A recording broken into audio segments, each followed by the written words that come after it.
Assalamualaikum warahmatullahi wabarakatuh. Bertemu kembali dengan Ibu Syafa.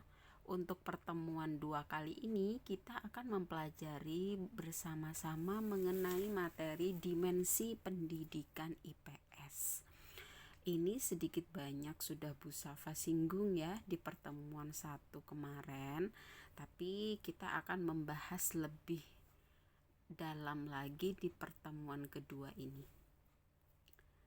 Nah, sebenarnya dimensi pendidikan ilmu pengetahuan sosial atau IPS itu seperti yang Bu Syafa jelaskan ada 4 ya. Yang pertama di sini ada dimensi pengetahuan atau knowledge, di mana secara konseptual bisa kalian lihat bahwa sebenarnya secara konseptual ini pengetahuan atau knowledge ini hendaknya mencakup fakta, konsep dan juga generalisasi yang dipahami oleh siswa.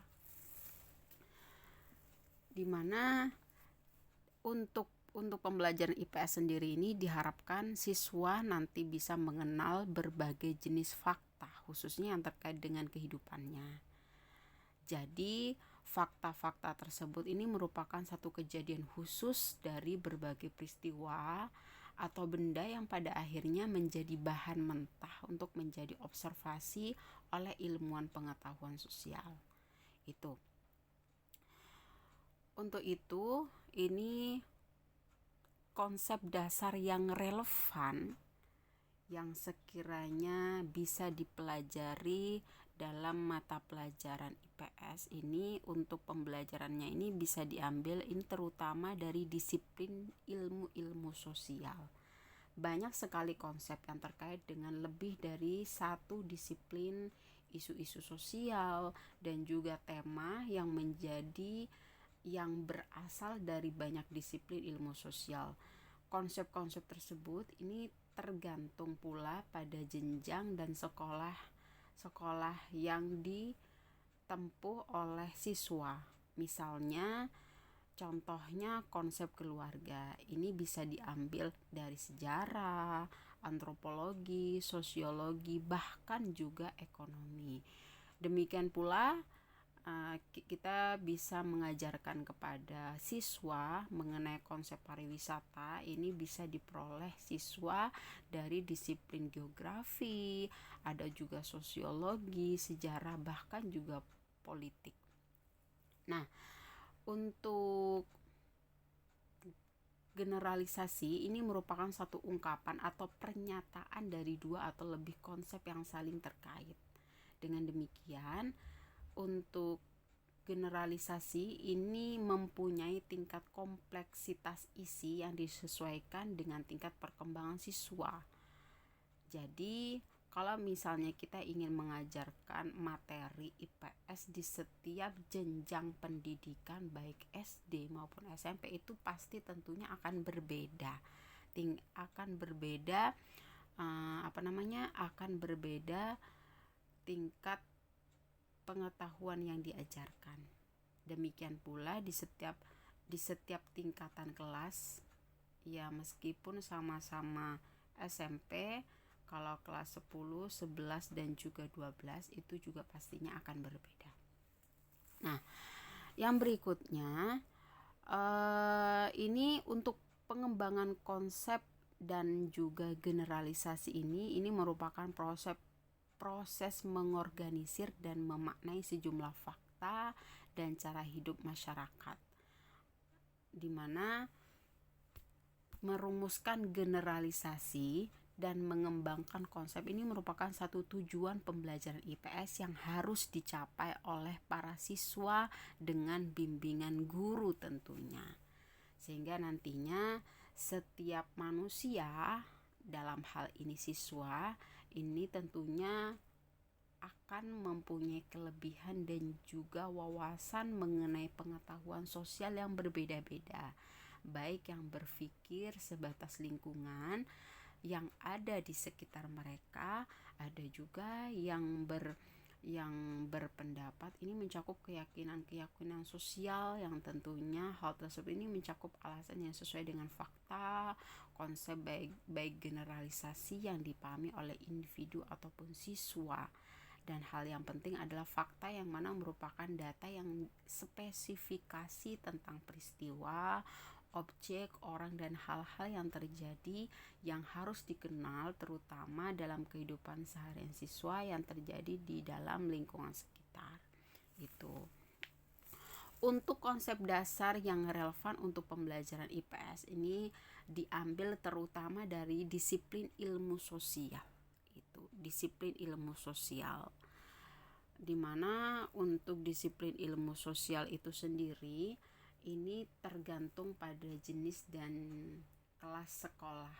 Itu misalnya ada konsep sejarah, antropologi, sosiologi, bahkan juga ekonomi, juga dari ilmu pariwisata, geografi, sosiologi, sejarah maupun juga politik gitu. Itu ya. Sedangkan yang kedua ini ada dimensi keterampilan atau skill, di mana untuk pendidikan IPS di sini ini keterampilan atau skill yang seharusnya dimiliki oleh siswa setelah mempelajari mata pelajaran IPS. Yang pertama ada keterampilan meneliti. Untuk keterampilan meneliti di sini, siswa ini diharapkan nantinya mampu mengidentifikasi tentunya, mengumpulkan, menafsirkan, dan juga menganalisis suatu data yang terjadi dalam lingkungan masyarakat sekitar ataupun sosial. Ini keterampilan meneliti ini tentunya sangat bermanfaat nantinya untuk siswa di dalam memecahkan masalah, karena seperti yang sudah dijelaskan di awal bahwa sebenarnya pendidikan IPS ini mengangkat isu-isu sosial. Diharapkan siswa tidak hanya mengenal apa itu isu sosial yang ada di sekitar tempat tinggal mereka khususnya, tapi mereka juga bisa mampu mengidentifikasi, mengumpulkan data, fakta, bisa menafsirkan, bisa menganalisis nantinya tentunya. Yang kedua, ini ada keterampilan berpikir. Nah, untuk keterampilan berpikir ini berkaitan dengan bagaimana cara siswa nantinya berpikir untuk berkontribusi dalam memecahkan suatu masalah yang terjadi secara akurat. Setelah siswa melakukan kegiatan meneliti, itu nantinya siswa diharapkan dapat berpikir mengenai apa sebenarnya yang harus dilakukan untuk bisa memecahkan masalah yang ada. Itu yang ada. Yang ketiga, ini ada keterampilan partisipasi sosial, di mana di dalam keterampilan partisipasi sosial ini yang terkait dengan kemampuan siswa di dalam berinteraksi dengan lingkungannya.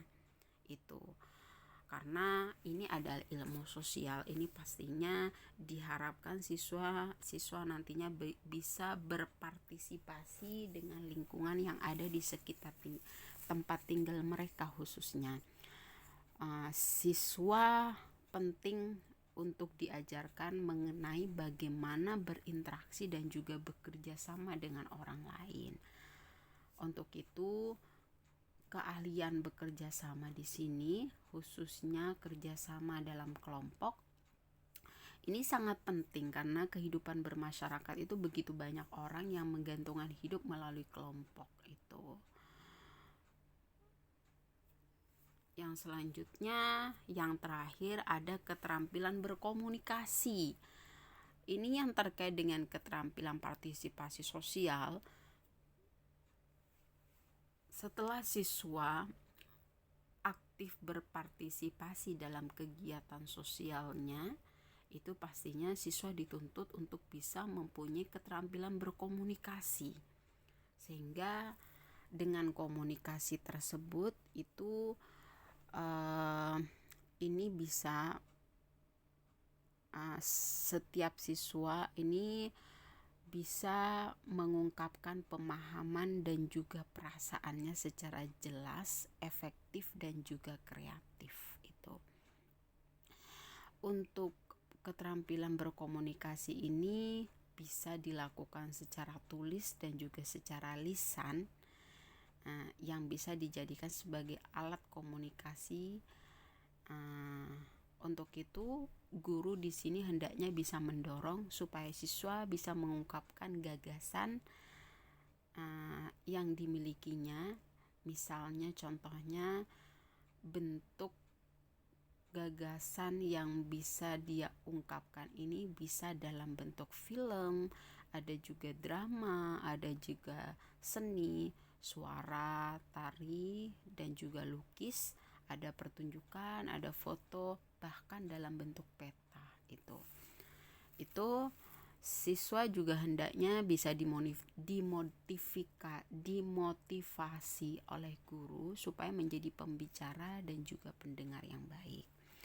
Dengan belajar IPS ini juga siswa diharapkan bisa berkomunikasi dengan baik dan bekerja sama baik secara perorangan ataupun secara kelompok. Itu adalah keterampilan berkomunikasi yang seharusnya nantinya dimiliki oleh siswa setelah mempelajari mata pelajaran IPS. Nah, untuk dimensi yang berikutnya di sini ada dimensi nilai dan juga sikap, value and attitude.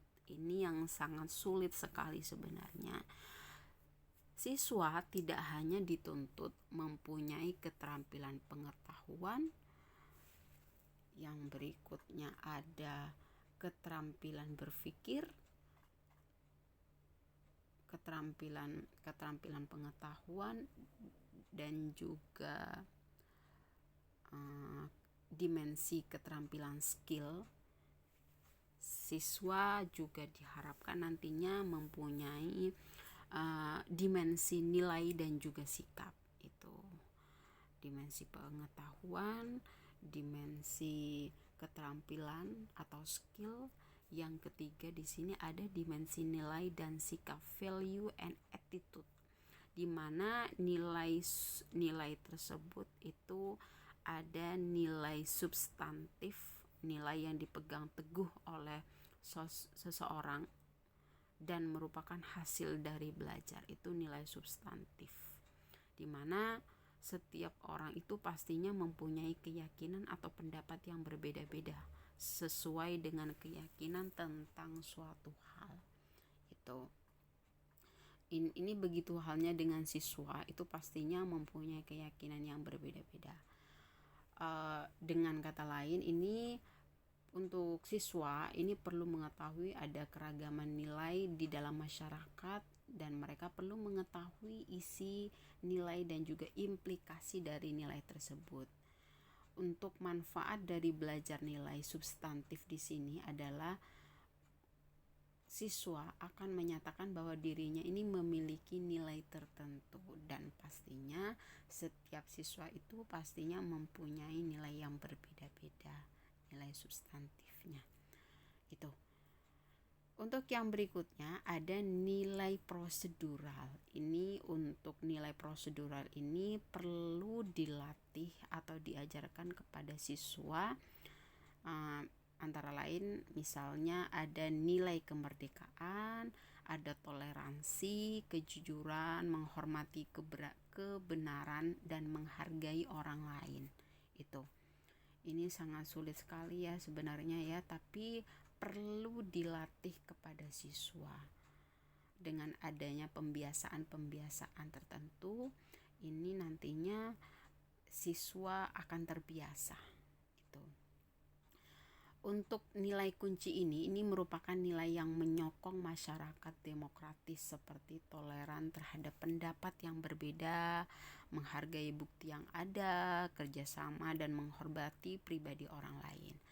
Apabila kelas IPS dimasukkan untuk mengembangkan partisipasi peserta didik secara efektif dan diharapkan semakin memahami kondisi masyarakat Indonesia yang beraneka ragam, maka siswa nantinya perlu mengenal dan menerapkan nilai tersebut.